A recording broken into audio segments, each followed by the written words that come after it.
Querido Pai que está nos céus, muito obrigado pela oportunidade de estudarmos mais uma vez Tua Palavra. Quero te pedir que você possa enviar Teu Santo Espírito, que Ele possa abrir nosso entendimento, que nós possamos entender mais acerca da natureza humana. Quero te pedir que você possa nos direcionar ao que é correto e que nós possamos sacar preciosas gemas da Tua Palavra. Isso eu te peço, em nome de Jesus Cristo. Amém. Bem, vamos abrir em 2 Coríntios 5, 16 e 17.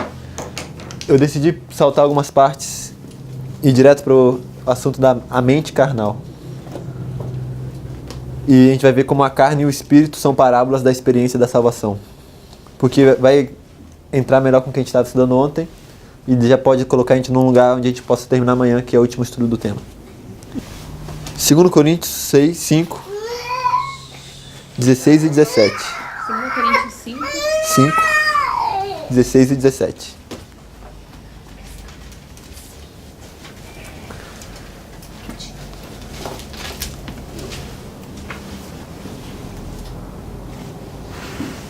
Você achou? Pode ler pra gente? Assim que daqui por diante a ninguém conhecemos segundo a carne. E ainda que também tenhamos conhecido Cristo segundo a carne, contudo agora já não o conhecemos deste modo. E o 17? Assim que se alguém está em Cristo, nova criatura é. As coisas velhas já passaram, eis que tudo se fez novo. Exato.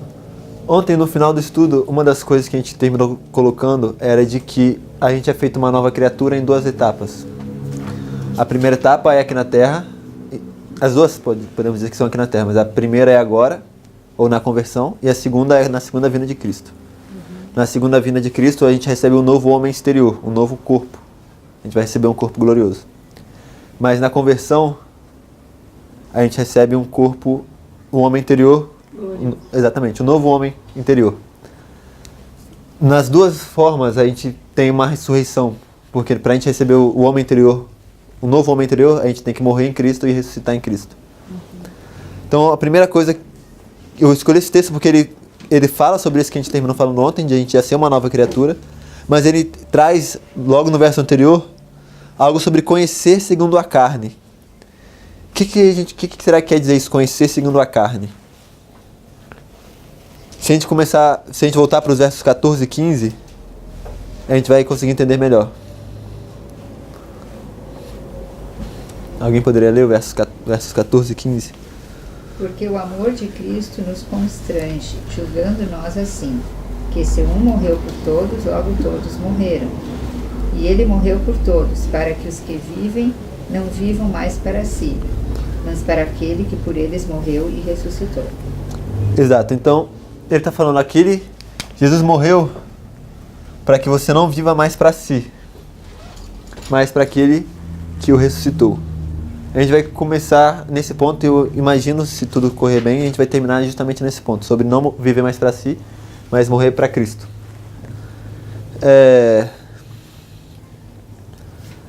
E aí, depois dele falar isso, da gente morrer da gente ter morrido em Cristo e não viver mais para nós e viver para Cristo, ele fala, por isso eu não conheço mais a Cristo segundo a carne e a ninguém segundo a carne, que é o que diz no verso 16. Vocês entendem? Então a carne aí, ela está querendo dizer o quê? Qual é? Sim. Isso aqui é antes da conversão. O que seria antes? A carne. Viver segundo a carne seria antes da conversão. E ele fala, por isso que agora eu não conheço mais a ninguém segundo a carne. Que é depois da conversão. Exatamente. Então a carne... Certo, exato. Então vamos entender isso. Mas conhecer segundo a carne seria... Conhecer. Exatamente. É o... Segundo a condição natural do homem. Vamos para João 3, 6. E aí a gente entra no que seria nascer da carne e nascer do Espírito. Isso, João 3, verso 6.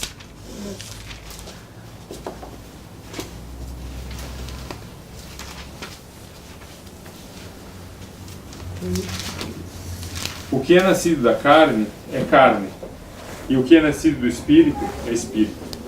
Exato. Então a gente utilizou como símbolo de carne 3,6. Isso aqui era um símbolo de pó, que a gente já definiu como sendo carne. a gente definiu, a gente está vendo a natureza do homem dividido de acordo com os elementos primordiais que foram dados a ele. E eles se dividem de acordo com a origem. Então era o pó e o fôlego da vida.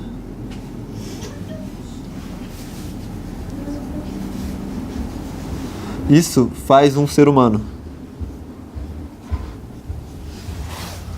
Que era a carne, que era a estrutura, a maquinária humana, estava aqui. E aqui era o espírito. A gente falou que essa divisão é uma divisão de acordo com a origem, porque a carne, o pó, é terrestre e o fôlego da vida vem de Deus, é celestial. Então, aqui ele fala, aquele que é nascido da carne, o que é nascido da carne é carne. E o que é nascido do espírito é espírito. Então, existem dois nascimentos. Mesmo uma pessoa, o ser humano completo, o que eu quero dizer é, Cristo está utilizando isso agora para fazer uma parábola. Outra vez, vamos deixar isso claro. Porque mesmo uma pessoa que é nascida da carne, ela tem fôlego da vida, porque a gente já viu antes que o fôlego da vida é o que mantém as pessoas vivas. Sim. Então mesmo uma pessoa completa pode ser nascido da carne. Então o que a gente quer entender, o que quer dizer isso, ser nascido da carne e ser nascido do espírito. Ok. Romanos vai utilizar essa mesma linguagem de carne e espírito. Vamos começar em Romanos 8.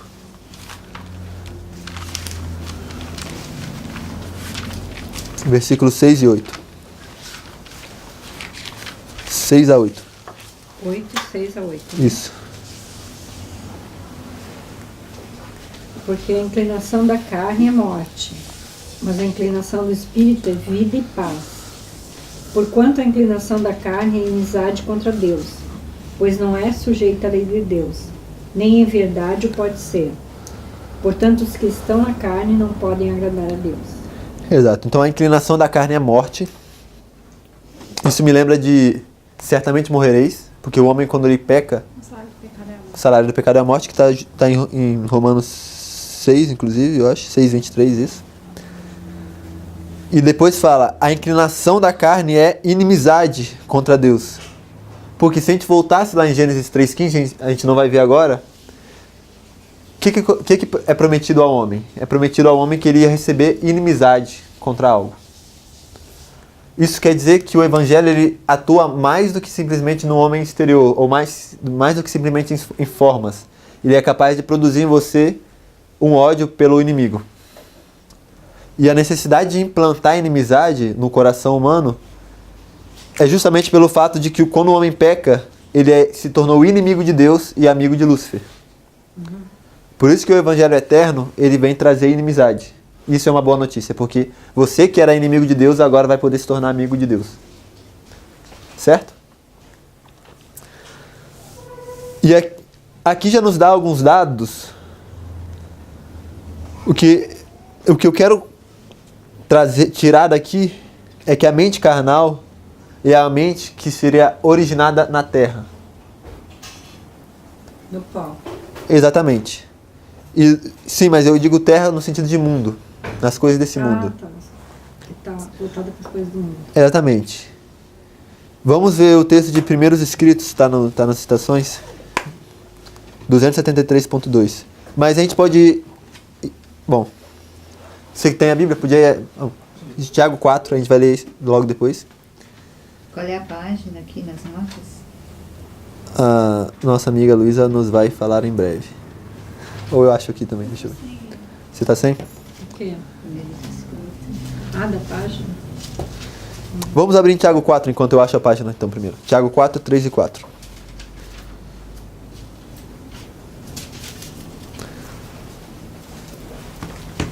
A inclinação da carne é inimiga de Deus. A gente viu isso, certo?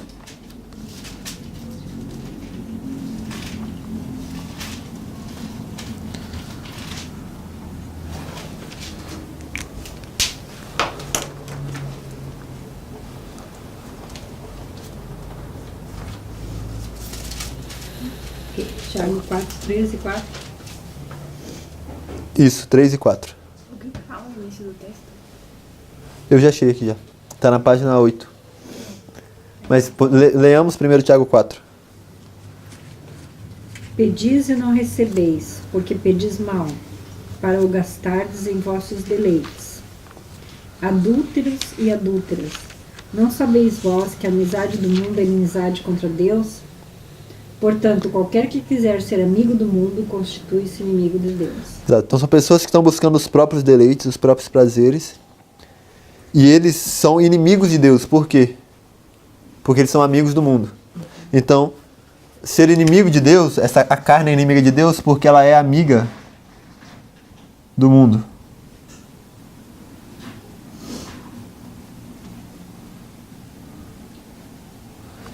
E mundo é a mesma coisa que terrestre.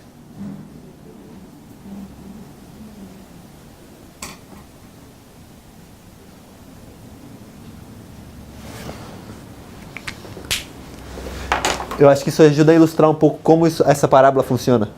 De ser de carne, o pó da terra. Então a amiga do mundo é porque ela tem o espírito do mundo.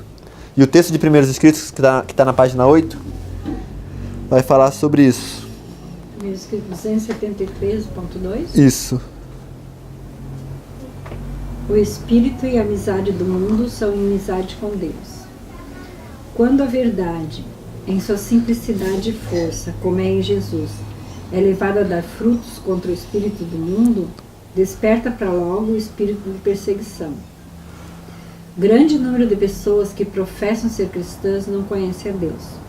O coração natural não foi mudado, e a mente carnal conserva inimizade com Deus. São servos fiéis de Satanás, embora hajam assumido outro nome. Exato. Então, aqui Ellen White usa o termo mente carnal, fala que ela conserva a inimizade com Deus. E logo, no início da citação, o espírito e a amizade do mundo são inimizade com Deus. Então, o espírito do mundo é o que tem uma mente carnal. Uma mente carnal, ela tem um espírito do mundo e não um espírito de Deus. Então, o espírito do mundo seria um espírito terrestre. Um espírito que é o espírito carnal. Ok. Vamos para Romanos 7 agora, verso 5.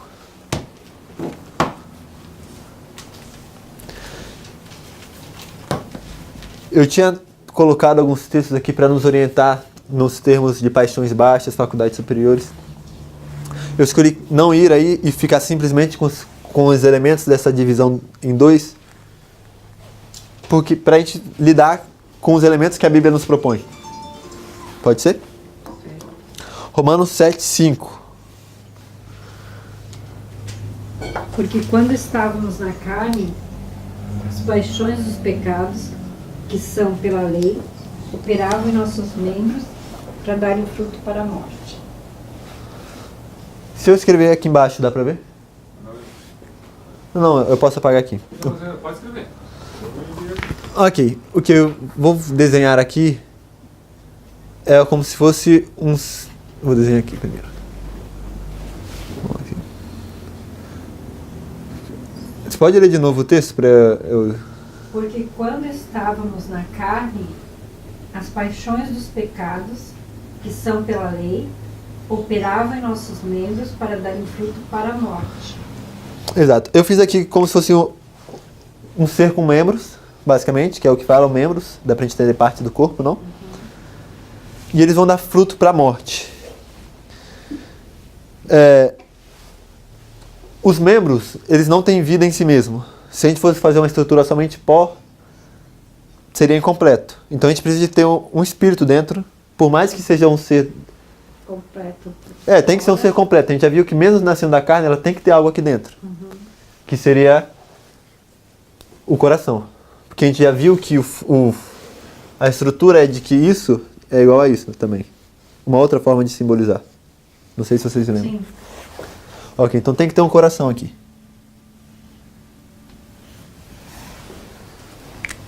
Bem. Então, o que está acontecendo, se a gente for agora para o versículo 5 de Romanos 8.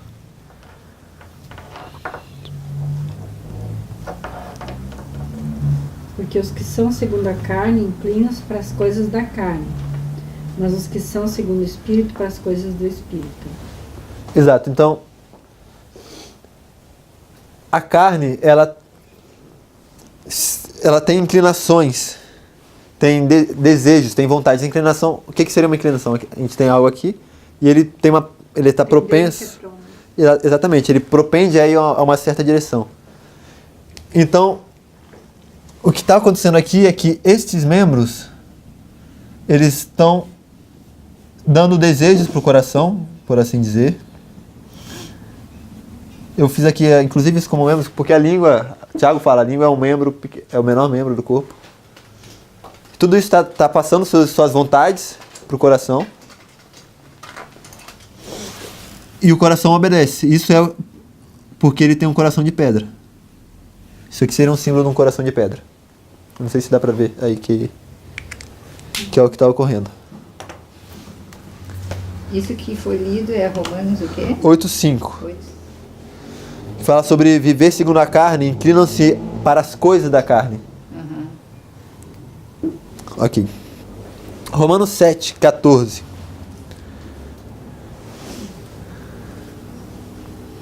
Porque bem sabemos que a lei é espiritual, mas eu sou carnal, vendido sob o pecado. Exato. A gente vai ver que essa pessoa que está vendida sobre o pecado representa alguém que não está salvo ainda. Eu acho que talvez entre nós já seja algo claro, mas é importante deixar isso sempre evidente. Vamos voltar para Romanos 6:17, porque aqui ele fala, bem sabemos que a lei é espiritual, eu no entanto sou carnal, vendido como escravo ao pecado. Alguém que está vendido como escravo ao pecado, de acordo com o próprio Paulo, no capítulo anterior, é alguém que ainda não foi convertido. Sim. Então vamos para Romanos 6, que ele vai estar justamente falando isso, 17-20.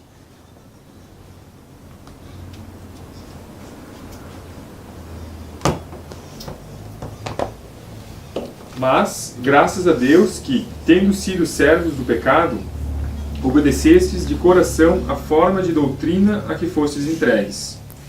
E, libertados do pecado, fostes feitos servos da justiça. Falo como homem pela fraqueza da vossa carne, pois que, assim como apresentastes os vossos membros para servirem à imundícia e a maldade para a maldade, assim apresentai agora os vossos membros para servirem à justiça para a santificação. Porque quando erais servos do pecado, estáveis livres da justiça. Exatamente. Então essa pessoa, ela é serva do pecado. Mas a gente é resgatado para agora ser servos da justiça. Depois de quê? De libertos do pecado. Então a pessoa que é serva do pecado, que é escrava do pecado, ela ainda não é convertida. A gente vê que é justamente isso que Paulo está falando aqui, certo? Ok. E aí então voltamos para Romanos 7:14. Vamos ler o 14:15.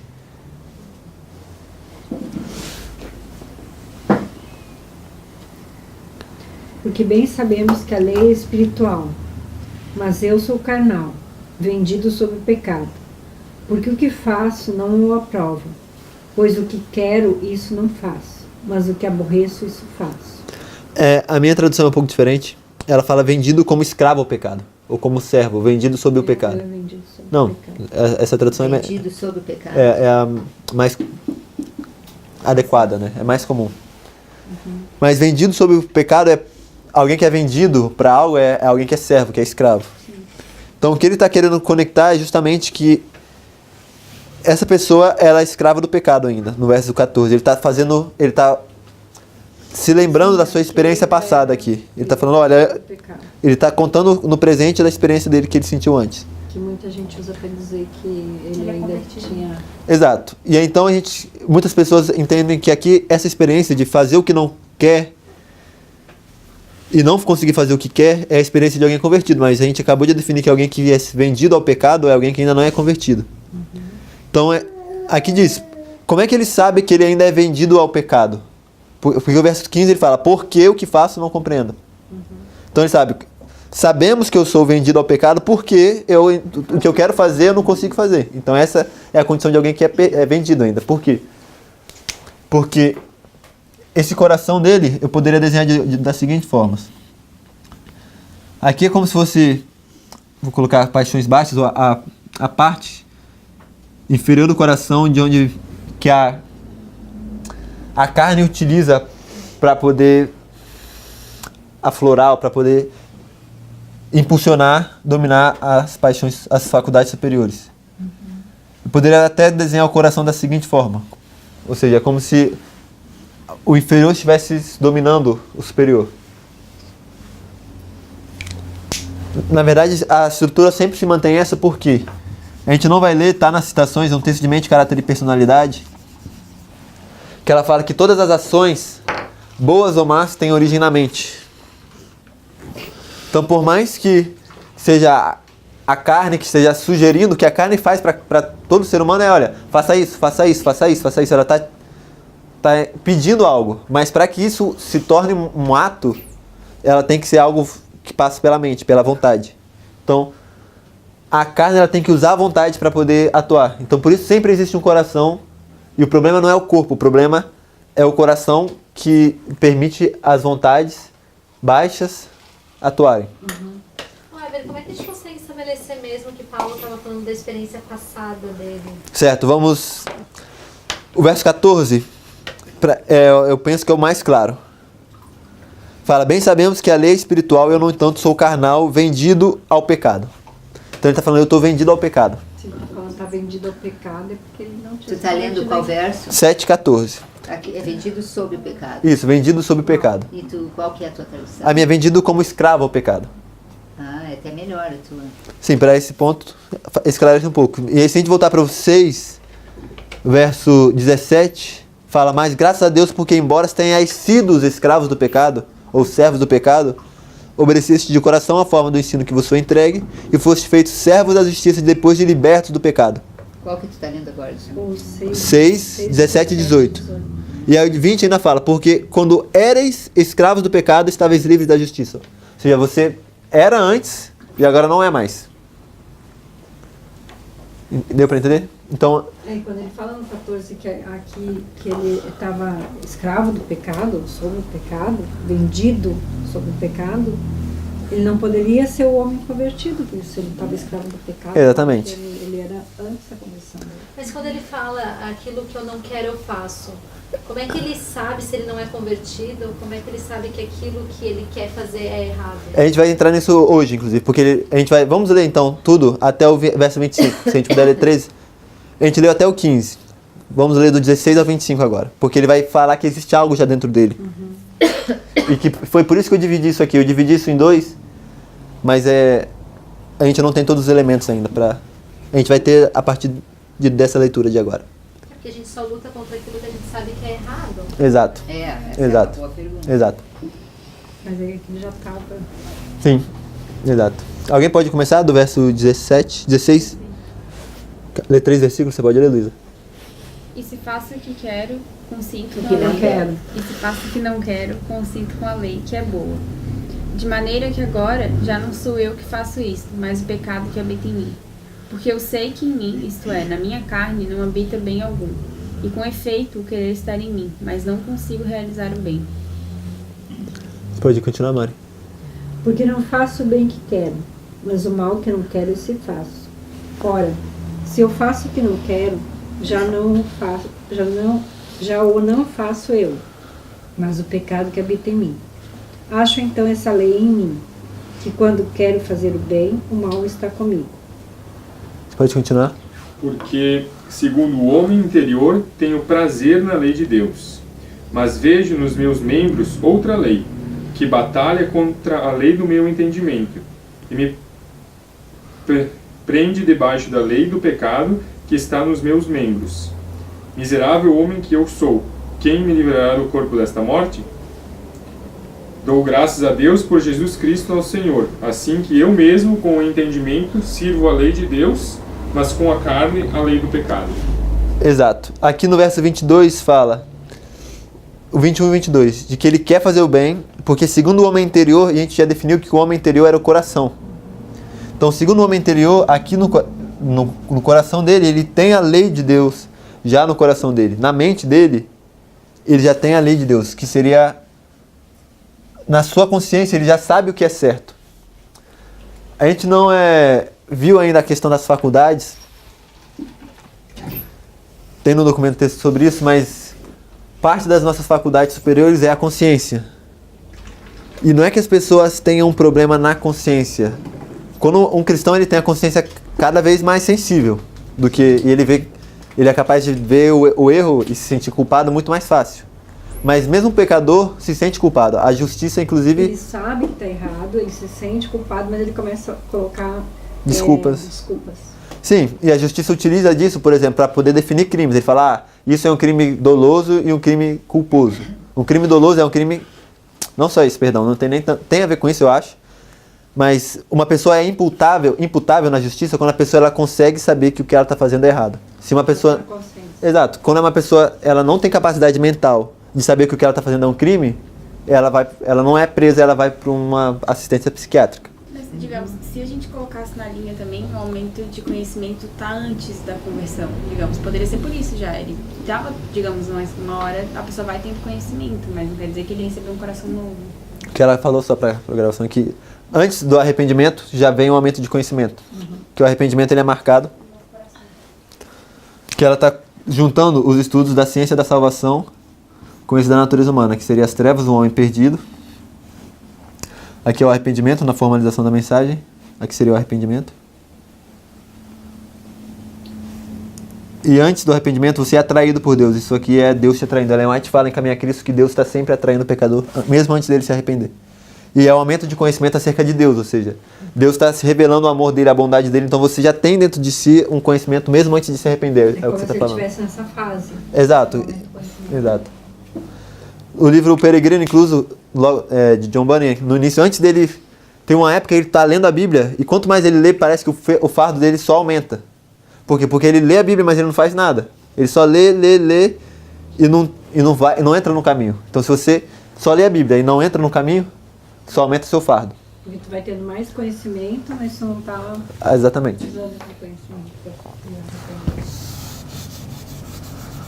Aqui. Então a gente tem uma lei, mesmo um cristão ele já tem uma lei, uma referência, um padrão de que seria um ser humano que faz tudo certo. Pode ser que ele tenha mais afinidade ou vontade de seguir isso ou não, mas todo ser humano já vem com dentro de si um senso, que é a consciência. Ellen White fala que a consciência é a faculdade reguladora do homem. Certo. Então, por mais que essa pessoa ela tenha consciência do que é certo e do que é errado, tem uma lei, que é a lei da ciência do bem e do mal, que age no corpo, nas paixões baixas, na carne dele, que fica falando, olha, faça isso, faça isso, faça isso, e ele está sempre obedecendo. É como se essa parte onde está a lei no coração dele não conseguisse dominar, e ela é dominada por essa parte inferior. Está endurecido o coração. É porque é um coração de pedra. Isso seria um coração de pedra. Certo. Vamos para Romanos 8, 1 a 2.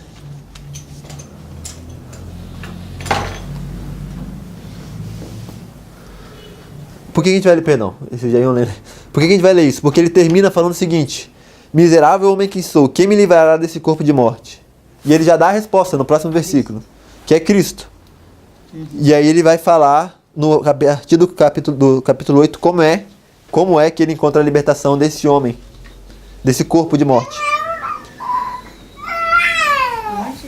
8, 1 e 2. Portanto, agora nenhuma condenação há para os que estão em Cristo Jesus, que não andam segundo a carne, mas segundo o Espírito. Porque a lei do Espírito de vida em Cristo Jesus me livrou da lei do pecado e da morte. Exatamente. Então, os que estão em Cristo Jesus, eles não vão andar segundo a carne. Segundo, se a gente fosse colocar esse ser aqui, o que acontece no ser nascido do Espírito, ele é amigo de Deus, ele vai seguindo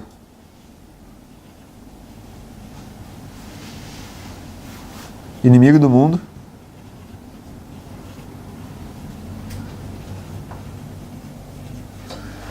Celestial. E a grande diferença, se eu fosse colocar agora um ser humano,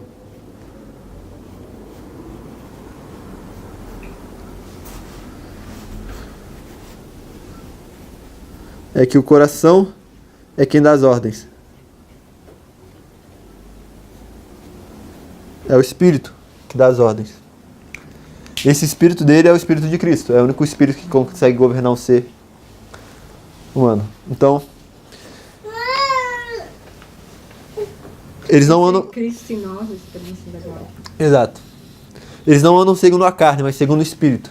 Eles recebem o Espírito de Cristo, então esse andar quer dizer o modo de agir. O modo de agir deles não é segundo o que a carne sugere, mas segundo o que o fôlego de vida, a mente, porque o fôlego é o caráter, é o entendimento, é a consciência também. Todos esses termos a gente conectou com o fôlego de Deus, passa para ele. Esse homem seria como aquele ontem que tu colocou assim, ele é todo aquele lá, só que ele recebeu Um novo coração. um novo coração e recebeu o fôlego, né? Mais, Exatamente. como tu colocou ontem, Exatamente. Como que ele recebeu o sopro. o sopro. Exatamente. O que ela está falando é que ontem a gente fez um homem normal, um homem completo, e que ele ainda recebe um sopro, como por exemplo os discípulos, ou em Ezequiel 37. Esse homem Você já Que é esse recebe novo o homem. segundo sopro, né? A gente fala É. como se fosse, né? A gente falou como se fosse um segundo sopro, um segundo fôlego de vida, que é além da vida natural que o homem tem. Que é além da vida natural que o homem tem. Romanos 6.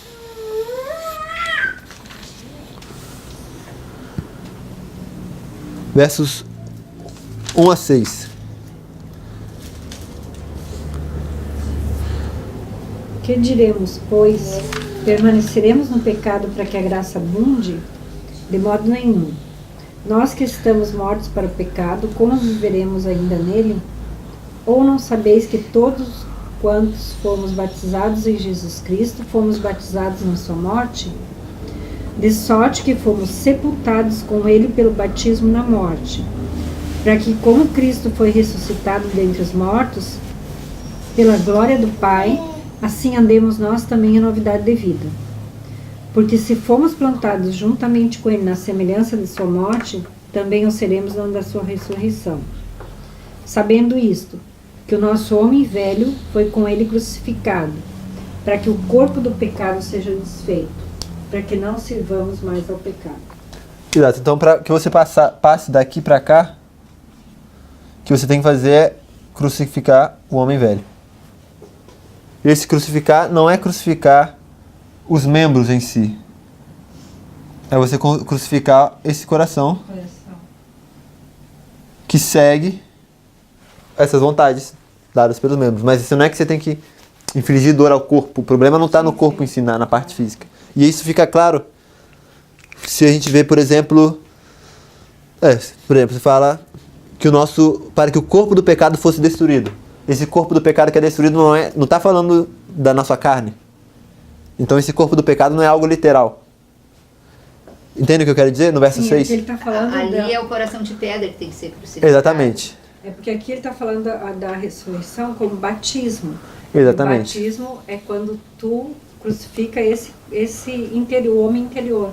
Exatamente. Tu crucifica, tu mata o homem interior, aí tu sepulta todos os passos que Cristo fez. Exato, você sacrifica seu coração terrestre. Tá, mas o corpo do pecado seria o homem interior. O homem interior. Exatamente. O corpo do pecado que é morto não pode ser seu corpo físico. Sim. Por isso que esse corpo que a gente está falando, eu estou representando os membros aqui, mas é o corpo do homem interior. Não é um problema... O problema não está sendo em crucificar essa carne, não é que a gente vai ter que se infligir dor. Mas sim porque ele está negar... relacionando com o batismo. O batismo é quando tu crucifica e tu sepulta o teu eu. Exatamente. Verso 7 vai falar em que estágio isso ocorre da santificação. Ou da salvação, da ciência da salvação. Em que etapa isso está ocorrendo?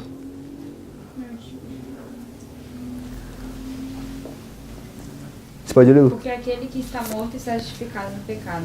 Exato. Então aquele que morreu está justificado do pecado. Então a justificação, isso é justificação. Isso não é glorificação nem santificação. Você morrer para você mesmo, essa inversão, se der tempo, eu acho que vai dar, que hoje não é tão largo. a gente vai terminar com o texto do Desejado de Todas as Nações, que ela coloca justamente isso, do que o que ocorre na justificação. Ou seja, você aceita o que Cristo fez por você, que ele justificou, e, portanto, por isso é possível vencer o pecado. Exato. Por que Abraão é o pai da fé? Abraão é o pai da fé, certo? E o que Abraão teve que ter fé? Na morte. Ao matar Isaac. E a Bíblia fala, porque ele sabia que Deus era capaz de fazer o quê? Ressuscitar. Então ele era capaz de saber, olha, Deus é um Deus que, mesmo que algo seja morto, ele pode ressuscitar. E antes disso, quando fala que Abraão criou isso, ele foi imputado como justiça, foi porque Deus tinha feito uma promessa a ele de ser o quê? Uma grande nação. E Paulo fala, acho que até o capítulo 8 de Romanos.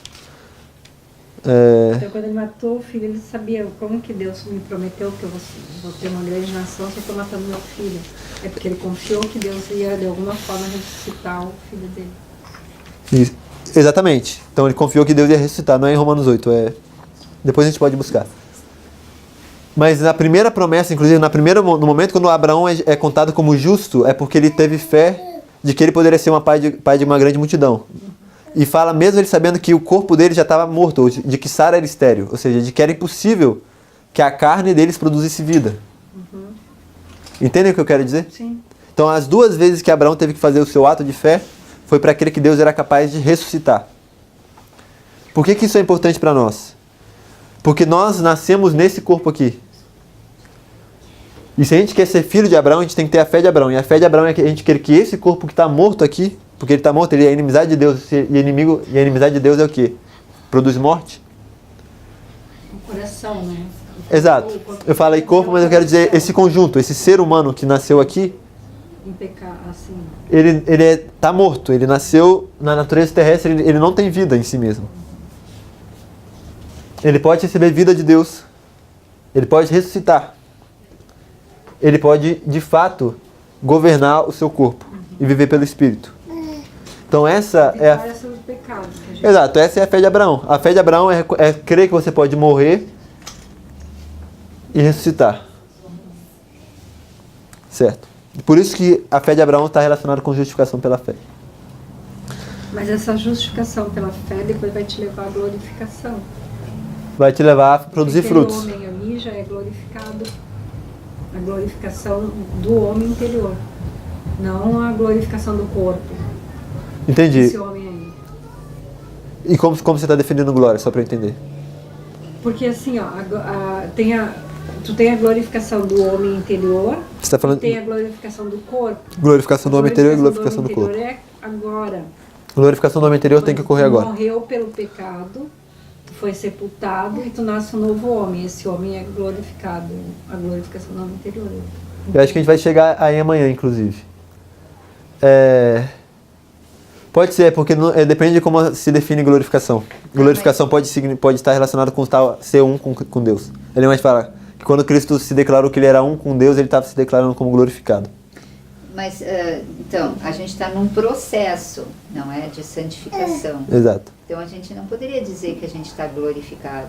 Então, esse que é o ponto. Por isso que eu perguntei como é que ela define glorificação.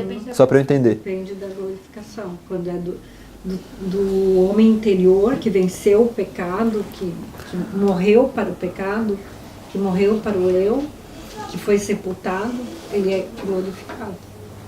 A gente não está falando da glorificação do corpo. Não, eu sei, mas sem falar da glorificação do corpo, que a gente sabe que só vai acontecer quando Jesus voltar, no dia a dia, porque a gente está sempre vencendo o pecado. Então a gente, não sei se a gente pode dizer que está glorificado ainda, entendeu? Vamos para o versículos 11 a 14. Romanos 6. Romanos 6. Eu achei melhor não entrar, por isso que eu avancei, porque seria melhor depois a gente parar e estudar esse tema. Assim também vós considerai-vos certamente mortos para o pecado, mas vivos para Deus em Cristo Jesus nosso Senhor. Não reine, portanto, o pecado em vosso corpo mortal, para lhe obedecerdes em suas concupiscências.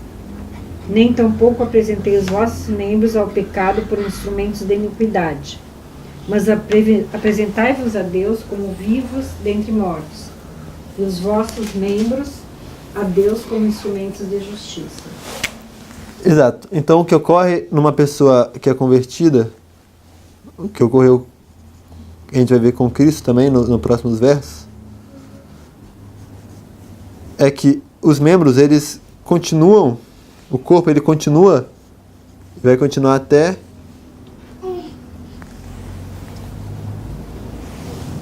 a oferecer, a tentar fazer com que o coração o siga. Mas ele fala, não reine o pecado em vosso corpo mortal, de modo a obedecerdes às suas paixões. Então, aqui, quem era o rei era a carne, era o espírito do mundo. E aqui, quem é o rei é o espírito de Cristo. Então, eles não obedecem às paixões da carne, eles obedecem. Então, sempre que vem esse estímulo, o que eles falam? Não, quem manda aqui é o coração. Eles falam, não vou te obedecer. É bloqueado isso. E fala, não, em vez de ficar triste, sorria. Em vez de reclamar, agradeça. Em vez de falar com ira, seja manso. Todas as características de Cristo. Exatamente. A mudança que ocorre na conversão é justamente essa. E por isso que a vida de uma pessoa que se converte... Um verdadeiro convertido, né? É porque a maioria, Ellen diz que a maioria dos adventistas a maioria não, ela diz como é que é. E alguns adventistas foram sepultados vivos. Ela fala de que existem muitos que não foram convertidos, que foram sepultados vivos. Ou seja, que eles não foram batizados porque se arrependeram. Essa grande mudança que ocorre na justificação é o que nos faz entender de que você tem que deixar de pecar hoje. Muitas vezes a pessoa pensa, não, porque quando chegar o fechamento da porta da graça, aí eu tenho que deixar de pecar.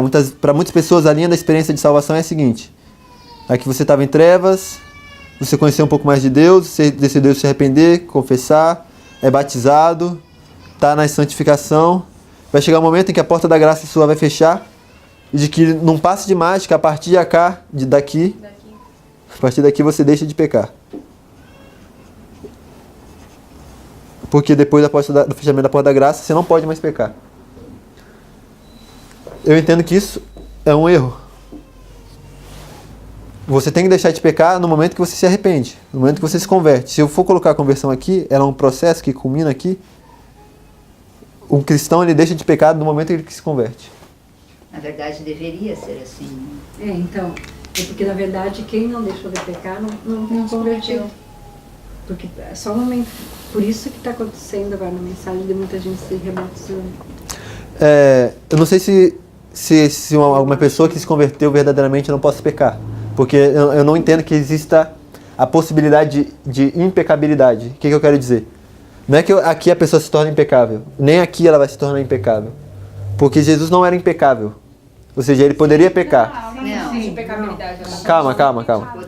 De poder pecar, a gente sabe que você tem livre-arbítrio de pecar. Mas a questão é continuar pecando mesmo não querendo. Por exemplo, você está no processo de deixar o pecado de lado, certo?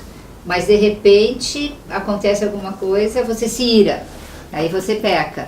Eu sei. Mas você se sente convertido, entendeu?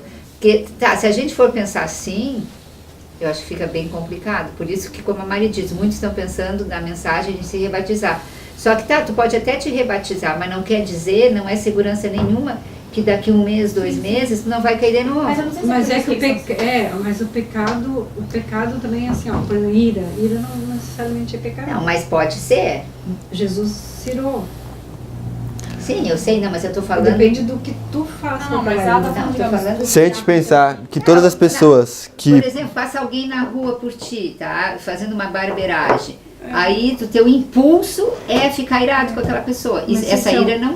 Mas acho que depende isso se não tu é um pecado, alimenta eu acho. essa ira. Acho que isso não é um pecado, esse impulso, assim, não é um pecado. Não, mas tu faz alguma coisa. Não, mas é que não Isso é se tu deveria. alimentar. Digamos, você gasta e fala um palavrão ou fala algo ruim sobre aquela pessoa, entendeu? Tipo assim, aquela pessoa te cortou, aí impulsivamente tu vai e fala algo ruim sobre aquela pessoa na hora. Mas eu acho que é possível deixar de falar. Não, não tô dizendo que não é possível deixar de falar, mas pode acontecer que mesmo, né, você seguindo esse processo de querer abandonar isso, uma hora aconteça Então, mas que é você por faça. isso que eu acho que tem uma discussão que eu entro com a Ebra às vezes, que eu acho que quando a gente trata dessa linha, eu acho que tem como se fosse um nível, se a gente fosse colocar num gráfico de um conhecimento, um nível que a pessoa tem que ter pra ela chegar nesse ponto de realmente estar convertida. Ela tem que apresentar alguns frutos pra ela chegar nesse ponto de estar convertida. Eu acho que se a gente for colocar o critério de que uma pessoa que se uma pessoa pecou depois que ela se converteu, na verdade ela não se converteu, muitas pessoas que foram convertidas de fato vão estar fora desse critério. E João, por exemplo, ele fala, filhinhos, não pequeis, fala essas coisas para que não pequeis, mas se pecares, tem os advogados. Eu entendo que ele está falando para cristãos verdadeiros, não está falando, olha, se você pecar, na verdade é porque você não se converteu e se converte melhor.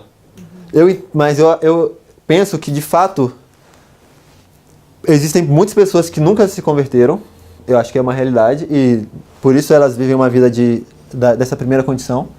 Mas eu entendo também que muitas pessoas não experimentam essa condição, porque você primeiro tem que entender algo para você poder experimentar isso. Então, se a pessoa não entende essa herança que ela tem no Evangelho, ela não consegue acessar isso. Entende? Então, talvez existam muitas pessoas que, de fato, elas estão buscando a Deus de todo o coração, só que elas ainda estão aqui porque elas não sabem desse privilégio. Então, por isso que elas não conseguem desfrutar. Não tem como elas ter fé nisso e se apoderar dessa promessa como crerão se ninguém os pregar, não diz. Como é que fala? A fé vem pelo ouvir pela palavra de Deus, mas como ouvirão se ninguém for pregar? Então alguém tem que pregar para elas essa condição para que elas possam experimentar. Mas o que eu quero dizer assim, essa pessoa que está nessa condição aí é uma pessoa que já está convertida. Já está convertida. E o que eu quero dizer é possível, o ponto que eu fiz ao desenhar essa lista e falar de que aqui ela deixa de pecar, é simplesmente para ilustrar o fato de que ela já tem todas as armas para vencer sempre. Por quê? Porque aqui ela já tem uma vontade submetida a Deus, que todas as vezes que você quer fazer a vontade de Deus, você é onipotente. O que eu quero dizer? Você tem todo o poder de Deus para vencer aquilo. Daí o que eu quero te perguntar, você está dizendo que essa pessoa aí, convertida, ela ainda pode, em determinado momento, pecar. Claro. Eu concordo. Mas aí ela volta pro... Exato, só que se ela pecar, ela tem que se arrepender de novo. Ela perdeu não é que ela... ninguém pode pecar nunca. Se alguém pecar, ela morre. Sim. Ou seja, o preço do pecado sempre é a morte. Mas enquanto temos um advogado, porque senão não faria sentido a porta da graça estar aberta. Não, eu entendo. Porque se a porta da graça está aberta, ela está aberta porque nós temos um advogado que se nós pecarmos, ele está lá, enquanto a porta da graça está aberta. Mas isso não justifica que a gente, então eu vou pecar à vontade, como muitos de repente podem, fazer, porque tem um advogado. Não, eu entendo assim, que o ideal de Deus para nós é que no momento que a gente tem a conversão verdadeira, a gente não peque mais. Mas se a gente pecar, não quer dizer que a gente não é convertido. Exato. Porque temos um advogado. Exato. Porque o que acontece, pelo que eu entendi das palestras do Parminder nessa última campal, ele fala assim que nós temos que colocar na cabeça que a gente pode ficar sem pecar.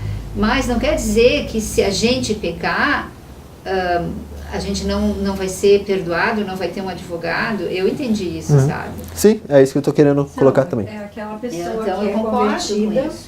que tem o poder para não pecar mais. Poder, ela Pode tem. acontecer de pecar. E ela tem o conhecimento também que faz, com que ela teria esse poder. Mas ela pode pecar. Certo. Porque senão Pode acontecer de pecar. Não é assim, tipo, a pessoa que é convertida realmente, ela tem o poder para não pecar. Então, a princípio, ela não peca. Pode acontecer.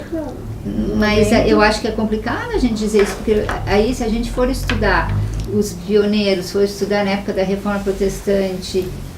Mas é porque eu acho que teria que ser um outro estudo também, que é o estudo da nossa linha. Eu não sei se porque nós somos discutir isso agora. diferente também, no sentido assim. Não, eu sei que a gente está no fim, entende? Mas a porta da graça ainda está aberta. A gente não tem que usar isso como uma desculpa para pecar. Mas se a gente for dizer assim, então eu não posso pecar mais, senão eu não sou convertido, a gente está fechando a nossa porta da graça agora. Mas tu tem o poder para não pecar mais. O que eu quero dizer é, toda vez que você peca, depois que você se converteu, é por livre escolha sua. Ou seja, antes também, né? Você fraqueza tua. Sim, mas você que escolheu. É uma decisão Tem sua. poder pra não pecar mais. Deus te deu poder. Deus, Sim. se você, realmente fala, o cristão ele pode estar e às vezes se desviar olhar e Deus olha pra ele com, não é que Deus vai te olhar feio, ele ainda continua te atraindo Sim, e quer o melhor pra você, mas o plano é que você vá daqui vencendo e pra vencer sempre, sim. sem cair nunca mais. Vamos para Romanos 8, versículos 3 a 5.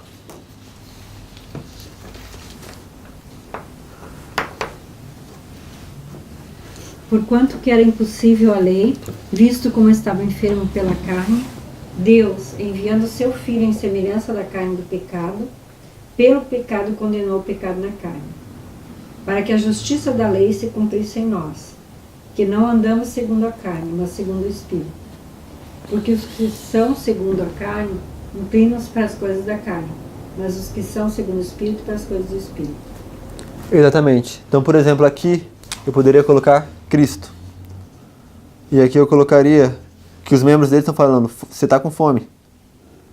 Um exemplo, que é o mais simples. Você está cansado. Você está sentindo dor. E aí está se propondo, satisfaça as suas vontades, satisfaça a sua necessidade de comida, satisfaça a sua necessidade de alívio. Mas o que ele falou? Não. Eu não vou usar meu poder para poder satisfazer minhas paixões. Então ele negou sempre. Por que isso é interessante? Porque, vamos ver por quê. Vamos continuar. Vamos ler versículos 8 a 9. 8 a 9 do mesmo Aham. capítulo. Isso. Portanto, pode ler. Portanto, os que estão na carne não podem agradar a Deus. Vós, porém, não estáis na carne, mas no Espírito, se é que o Espírito de Deus habita em vós. Mas se alguém não tem o Espírito de Cristo, esse tal não é dele. Exato. Esse é o Espírito de Cristo. Ou seja, é um coração. Esse, eu poderia colocar assim. Esse seria o coração de Cristo. Aqui também, mas aqui não dá para ver direito. Mas é um coração que domina o corpo. Se você tem um coração que domina e crucifica as suas paixões, você tem o Espírito de Cristo.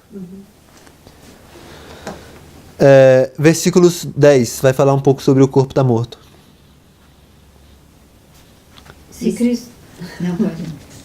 se Cristo está em vós, o corpo, na verdade, está morto por causa do pecado, mas o Espírito vive por causa da justiça. Outra vez, esse corpo morto não se refere somente a isso. É o corpo E o interior. Espírito vivo não significa só isso. Quer dizer, ou seja, esse corpo terrestre, que inclui esse coração que obedece aqui às paixões, tudo isso está morto. Você não vai usar nunca mais suas vontades, suas faculdades superiores para satisfazer as paixões da carne. Esse ser está morto e esse ser está vivo. Certo. Versículos 11 a 13.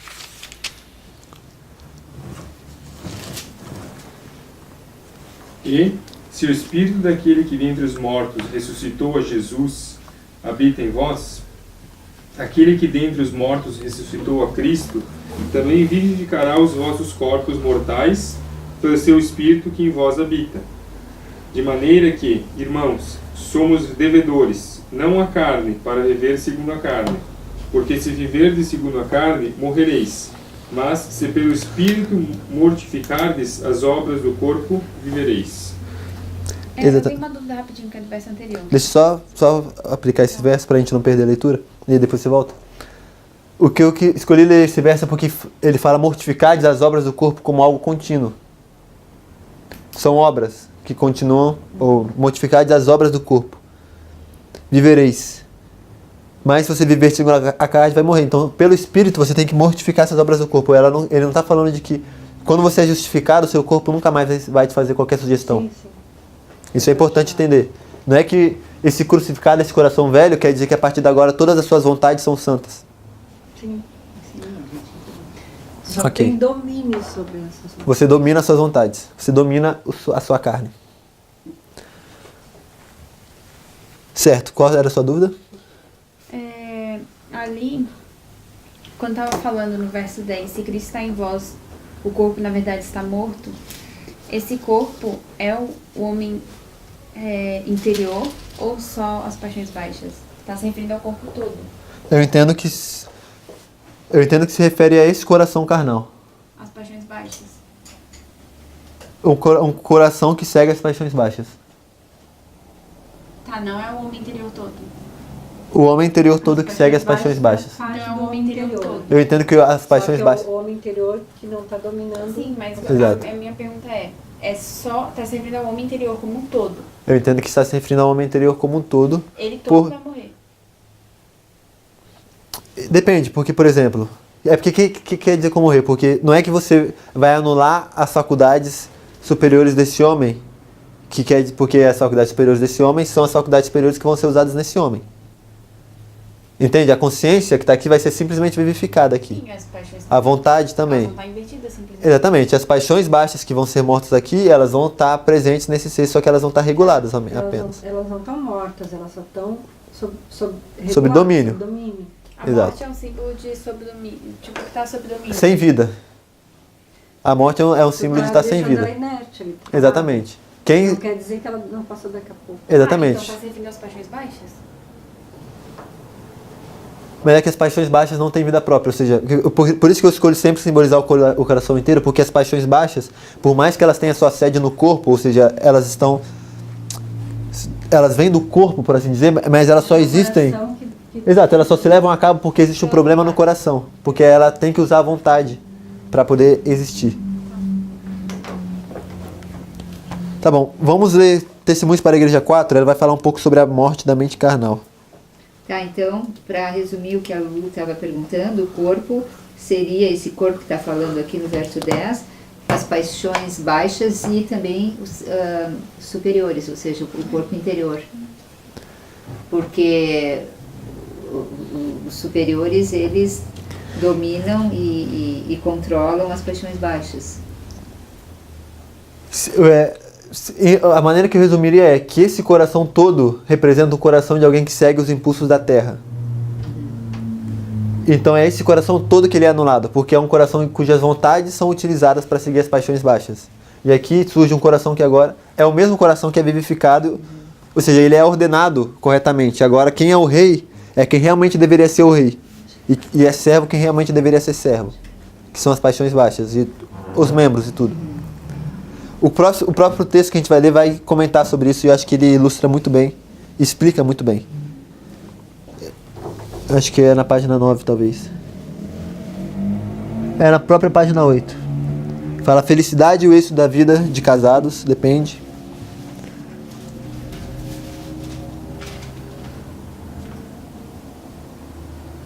Página 8. Isso. Qual é a felicidade ou êxito? Isso, esse mesmo. O texto é de Testemunhos para a Igreja 4, 507, parágrafo 3. Acharam? Aham. A felicidade e o êxito da vida de casados depende da união dos cônjuges. Como pode a mente carnal se harmonizar com a mente semelhante à de Cristo? Um semeia na carne, pensando e agindo em harmonia com os impulsos do próprio coração. O outro semeia no espírito, reprimindo o egoísmo, vencendo as inclinações e vivendo em obediência ao Mestre, a quem professa servir. Existe, portanto, eterna diferença de gostos, inclinações e desígnios. A menos que o crente, mediante sua firme adesão aos princípios, conquiste o impenitente, há de, como é o mais comum, ficar desanimado e vender seus princípios religiosos pela desvaliosa companhia de alguém que não tem ligação com o céu. Exato. Então, esse texto ele é interessante porque ele fala sobre o que é a mente carnal e o que é a mente de Cristo. Então, a mente carnal ela pensa e age em harmonia com os impulsos do próprio coração. Por isso que quando a gente falou desse coração que é morto aqui, eu me referi ao coração inteiro e não somente às paixões baixas. Entende? Porque é como se fosse um coração que utiliza as vontades para a vontade que ele tem, a faculdade da vontade, para satisfazer as paixões baixas. Ela está se referindo a não seguir o nosso coração terrestre. E aqui é a mente de Cristo. Aqui está confirmando também o que diz na Bíblia, que não deve casar Está falando. pessoas Exato, o contexto é falar sobre julgo desigual. Mas ele fala sobre a mente de Cristo e a mente da carne, mente carnal. E a mente de Cristo seria uma mente que domina. E uma pessoa que tem a mente de Cristo, ela reprime o egoísmo, ou seja, isso aqui seria o egoísmo, querendo falar, satisfaça suas próprias vontades, à expensa da perda dos demais. Vence as suas inclinações, então a carne está querendo inclinar ele para um lado, mas ele vence isso. E vive em obediência ao mestre. Então, esse coração aqui é o coração do mestre. E esse coração aqui é o coração próprio. O que eu quero dizer? A forma como Paulo ilustrou isso, em vez de falar seguir o seu próprio coração e seguir a vontade de Cristo, ele falou a lei do pecado que age em meus membros e a lei de Deus que está na minha mente. Mas a lei seria, ou seja, Deus está me ordenando fazer algo, que seria o coração santificado. Aqui ele já sabia que Deus estava ordenando fazer algo, seguia a lei de Deus, mas ele seguia a lei, as ordens que vinham do seu coração não santificado, que eram as paixões baixas. Já alguém que é convertido, ele segue as paixões, os desejos de Cristo. Eu tinha separado para a gente ler 1 Coríntios 5, que é comentado de nós já temos a mente de Cristo, mas a gente não vai ler. 1 Coríntios 2, fala sobre a mente de Cristo, nos últimos versos. Eu quero que a gente pule para o último texto.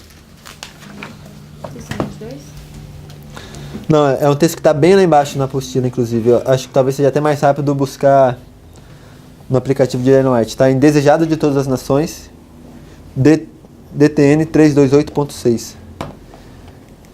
Por quê? Porque amanhã a gente não vai ver alguns temas. A gente não... Depois que a gente terminasse o estudo da divisão em dois, a gente passaria... Muito obrigado. Página 22. Página 22. Metade da página. Não, página 22 na metade da página. O texto é DTN 328.6 e 329.1. Quando a gente terminar, o estudo ele foi baseado em estudar a primeira divisão em 2, logo depois a gente ia ver a divisão em 3, corpo, mente e espírito. A gente ia ver as faculdades, porque essa divisão em 3 era segundo as capacidades. Uma capacidade física de atuar no meio físico e de fazer funções físicas, comer e tudo isso. Capacidades mentais de fazer raciocínio, pensar, falar, e capacidades morais, como fé, consciência. E a gente ia ver o que acontece com as faculdades quando alguém se converte na justificação. E depois a gente ia ver o que acontece com essas faculdades na santificação. Como a gente já entrou um pouco nisso, eu vou simplesmente mencionar aqui, já que a gente não vai ver isso amanhã, a gente vai ver outro tema. O que acontece na sua conversão é que as suas faculdades superiores, elas voltam a seus ao trono. E as paixões baixas são os servos, outra vez, estão sob domínio dentro do coração. E o que acontece na santificação, a gente tem textos muito interessantes sobre isso, porque eu me perguntava, se na conversão eu já devo deixar de pecar, então o que é a santificação? Talvez essa pergunta surge. Foi o que ela estava perguntando. E a santificação, porque muitas vezes a pessoa ela pensa a santificação no seguinte gráfico. Vou fazer aqui no meio, esse é um gráfico errôneo. Aqui seria a quantidade de pecados, aqui seria, um exemplo, 1000 pecados, e aqui seria 0 pecados. E aqui seria alguém que é perfeito. Então a curva, isso aqui seria o tempo. O tempo passa, aqui seria a quantidade de pecados. E para muitos você nasceu, você se converteu, e aí você vai cada vez se peca menos. Aí chega um momento que você está mal, você peca muito, aí você se santifica muito, faz jejuns e tudo, aí você fica mal, peca menos, peca mais de novo, e até que você cada vez vai chegando, até que chega um dia, vai chegar um dia em que eu vou pecar 0. Para muitos essa é a história, essa é o gráfico da salvação. Eu entendo que isso está errado. Da salvação? Da santificação. De que aqui seria, exato, da santificação. Da santificação. Exato. Eu entendo que o gráfico da santificação ele é o seguinte, ele nem sequer tem a variável pecado aqui. É tempo. E nesse gráfico eu colocaria conhecimento assimilado. O que eu quero dizer com conhecimento assimilado? É toda a luz que você metabolizou em ações. E isso fica muito claro quando a gente entende que quando uma planta está crescendo, a parábola da santificação, Jesus mostra por um crescimento de crianças, ou o crescimento de plantas. E que uma planta recebe para crescer é luz e água. E luz quer dizer o quê? Informação. E água é Espírito Santo que te dá conhecimento também. Mas não é só simplesmente conhecimento, é um conhecimento que a planta pega e faz parte dela, ela é metabolismo. A semente ali está sempre a mesma, o que vai...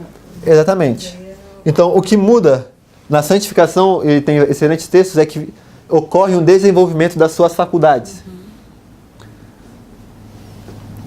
Você cada vez consegue utilizar melhor as suas funções. Então, você tem cada vez mais sensibilidade para o Espírito. Às vezes vai vir uma tentação, você muito mais fácil vai ser capaz de sair, ou Deus vai poder te permitir que você seja cercado de tentações cada vez mais fortes. A gente fala que quanto mais tu vai vencendo, mais é fácil depois. Exato. Não só isso, você também consegue chegar muito mais fácil ao coração de um pecador, porque você entende mais os seres humanos, você tem uma sensibilidade muito maior de empatia com as pessoas. É o que Jesus tinha. Exato, você vai se tornando cada vez mais parecido com Cristo. Cristo, desde que nasceu, ele nunca pecou, mas ele cresceu em sabedoria e graça perante Deus e perante os homens. E isso seria crescimento em santidade. E no céu a gente ainda vai crescer em nossas faculdades. Então a santificação não é pecar menos, é crescer no desenvolvimento das suas faculdades. E conhecimento assimilado, não é conhecimento somente, assimilado. E bom. Tá, mas como é que fica o pecado dentro disso, então? Bom, se você pecou, você tem que pedir perdão e voltar. Só que você já volta com o seu conhecimento que você já tinha. Sim, o conhecimento tem que estar sempre crescendo. Mas dentro dessa linha... Se você peca, você sai, você está fora. Não, dentro dessa linha reta, você pode pecar. Só que se você... Por exemplo, você está adquirindo conhecimento, mas se você peca, você pode continuar adquirindo conhecimento, você não vai sair fora. O ponto que eu quero fazer é aqui, para quem vê essa santificação aqui, que é o que eu entendo que é errado, aqui é a perfeição. Existem diferentes maneiras de você definir perfeição, né? Claro. Se você define perfeição como ausência de pecado, aqui é perfeição para eles. Eu entendo que perfeição como ausência de pecados, de não estar cometendo pecados, está aqui, né? É no início da sua caminhada. Quando um cristão se converte, ele recebe a justiça de Cristo, e a justiça de Cristo é perfeita. Então ele já está perfeito. Então, para você entrar na santificação, você tem que ser justo. Se você peca, você saiu daqui, porque você perdeu a justiça. E aí você é igual a Adão. Você pode receber essa justiça? Não, pode. Não quer dizer que você não pode receber. Sim, você peca, aí você vai novamente ao Cristo e recebe, é justificado novamente. Outra vez. Sim, pode. Isso pode acontecer. É. Não é ou seja, isso não é não é o caminho programado. Ou seja, o caminho programado é esse. Se você cai, você tem que... Ou seja, Adão, a única coisa que tinha que fazer era não comer no fruto. Sim. Quando ele comeu, ele perdeu as vestes dele de justiça e ficou nu. Então ele matou um cordeiro, ele saiu, Deus deu as vestes para ele e ele mata um cordeiro. Essas vestes que ele recebe são a justiça de Cristo. Toda vez que a gente come no fruto, a gente tem que receber outra vez a justiça. Então, por pequeno que seja o pecado, a gente tem que outra vez ser justificado para entrar aqui. Certo? E o texto do desejado, que vai então falar um pouco sobre isso que a gente estava vendo,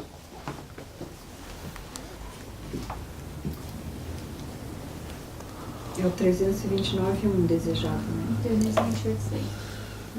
Era assim mesmo, só que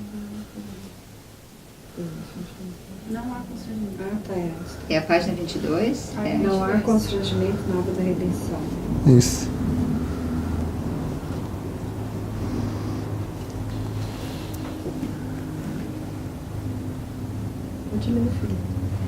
Não há constrangimento na obra da redenção. Não se exerce nenhuma força externa. Sob a influência do Espírito de Deus, o homem é deixado livre para escolher a quem há de servir. Na mudança que se opera quando a alma se entrega a Cristo, há o mais alto senso de liberdade. Então, rapidinho, perdão. Na mudança que se opera quando a alma se entrega a Cristo. Esse é o que acontece na conversão. E ela vai falar o que acontece. A expulsão do pecado é ato da própria alma. Na verdade, não possuímos capacidade para livrar-nos do poder de Satanás. Mas quando desejamos ser libertos do pecado e em nossa grande necessidade clamamos por um poder fora de nós e a nosso superior, as faculdades da alma são revestidas da divina energia do Espírito Santo e obedecem aos ditames da vontade no cumprir o querer de Deus. A única condição em que é possível o libertamento do homem é tornar-se ele um com Cristo. A verdade vos libertará. E Cristo é a verdade. O pecado só pode triunfar enfraquecendo a mente e destruindo a liberdade da alma. A sujeição a Deus é restauração do próprio ser, da verdadeira glória e dignidade do homem. A lei divina, a qual somos postos em sujeição, é a lei da liberdade. Certo, então o que acontece aqui é justamente isso que a gente viu. As faculdades superiores são dotadas de divina energia e obedecem aos ditames da vontade no cumprir o querer de Deus. Aqui não falo faculdades superiores, as faculdades da alma. Então é isso que acontece quando uma alma se entrega. E aí ela consegue dominar o seu ser. O texto embaixo falava, deixa claro onde que a transgressão é nosso próprio ato. Por maior que seja a pressão exercida sobre a mente, a transgressão é nosso próprio ato. Maranata 227.6, parágrafo logo embaixo. Não está no poder da terra ou no inferno compelir alguém a pecar. A vontade tem de consentir. Ou seja, para que você peque, tem que passar pela vontade. O coração tem de ceder. Do contrário, a paixão não poderá dominar a razão. Então, as paixões baixas, elas só conseguem pecar se elas dominam as faculdades superiores. O que acontece em alguém convertido é de que as faculdades superiores recebem poder, são coroadas pelo poder de Deus para poder dominar as paixões baixas. E por isso, ela não precisa nunca mais experimentar o pecado. E a experiência da santificação, então, não é cada vez ir pecando menos. É você cada vez crescer em faculdade e parecer mais a Cristo. E eu acho que no próximo estudo, a gente não vai seguir tanto com essas divisões da natureza humana. O que eu quero enfatizar, o que a gente vai ver amanhã, é como ocorre a morte da mente carnal, porque Paulo, ele fala que ele viu algo, ele viu a lei em Paulo, mas a gente vai ver o que é isso que ele viu, e isso produziu nele a morte. E o que é isso que ele viu, e entender o que ele viu nos ajuda a entender como é que esse conhecimento assimilado aumenta. Que é crescer e ser cada vez mais semelhante a Cristo. Certo? Quero aprender o que ele viu. Quero ver o que ele viu. Exatamente. O que eles veem é o que produz a mudança. Se a gente for na parábola do tesouro escondido, o que acontece é ele está trabalhando, está arando a terra, e ele vê um tesouro. Quando ele vê o tesouro, não, eu tenho que vender tudo. Então é ver o tesouro que te faz querer vender tudo. Se você não vê o tesouro, você não consegue vender tudo. Não consegue abandonar tudo. Exato, por isso que é tudo dom. O arrependimento, essa mudança, essa morte, essa entrega do eu, é um dom. Ellen White fala que a família, ela cita, um familiar que visse alguém vendendo tudo para comprar aquele campo ia achar que ele é um louco. Por isso que as pessoas que veem, não, como é que você vive assim? É uma loucura, mas é porque alguém que viu o tesouro, naturalmente vai viver uma vida de alguém que... Sim. Exatamente. Tem que ver o tesouro. Exatamente. Então amanhã a gente vai estudar um pouco acerca disso. Oramos? Alguém tem dúvida? Qualquer coisa depois. Depois que... Ok.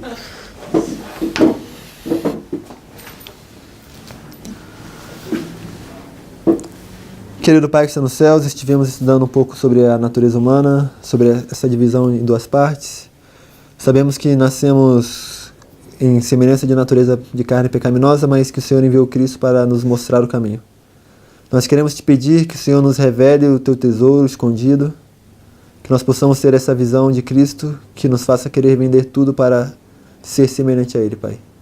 Nós em nós mesmos não temos poder para produzir arrependimento, não temos poder para enxergar nada, mas pedimos que o Senhor nos conceda o dom da atração a Ti, nos conceda o dom do arrependimento e que o Senhor possa nos salvar, porque a única condição para receber a Tua justiça é sermos pecadores. Então eu peço que o Senhor nos dê Tua justiça plena, a perfeita justiça de Cristo, e que nós possamos assim crescer de glória em glória à Tua semelhança. Isso eu te peço em nome de Jesus Cristo. Amém.